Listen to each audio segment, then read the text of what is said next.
19 February शिवजयंतीनिमित्त Satara या ग्रुपला मी join झाल्याच्या नंतर श्रीगोंदा ते काष्टी अशी राईड माझी दररोज चालू आहे। श्रीगोंदा ते काष्टी 14 किलोमीटर जाणे आणि 14 किलोमीटर येणे। तर सातारा असोसिएशनने सांगितले की सायकल राईड चालू ठेवली असल्यामुळं मी ही शिवजयंती झालेली 395 शिवजयंती निमित्त मी छत्रपती शिवरायांना समर्पित करण्यासाठी 395 राईट माझे मी करणार आहे असा माझा संकल्प आहे 15 दिवसामध्ये।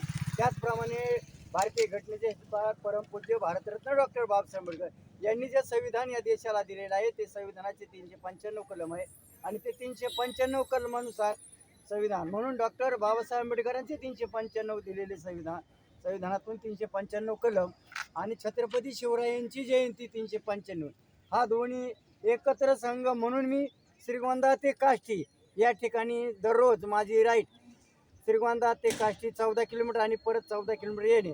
आत्तापर्यंतची राईड माझी जवळजवळ 300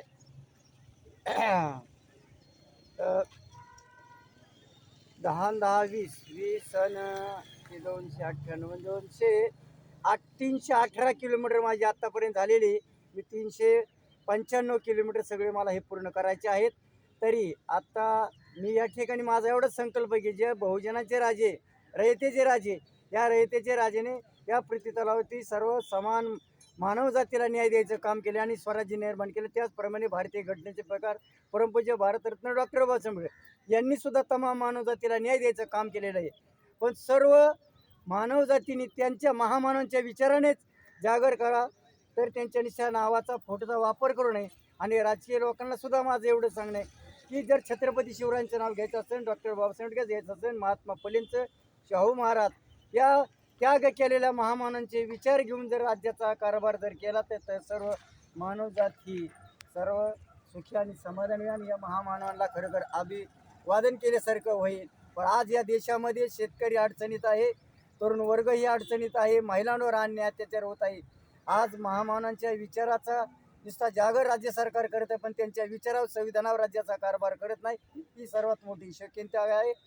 हीच मी राज्य सरकारला विनंती करतो की बुद्धगया या ठिकाणी जे आमचं धार्मिक स्थळ आहे, मुस्लिमांचे मस्जिद हे त्यांच्या ताब्यात आहे, ख्रिश्चनचं चर्च हे त्यांच्या ताब्यात आहे, हिंदूंची देवळं त्यांच्या ताब्यात आहे, मग आमचे बौद्धांचं स्थळसुद्धा हे बौद्धांच्या ताब्यात असलं पाहिजे।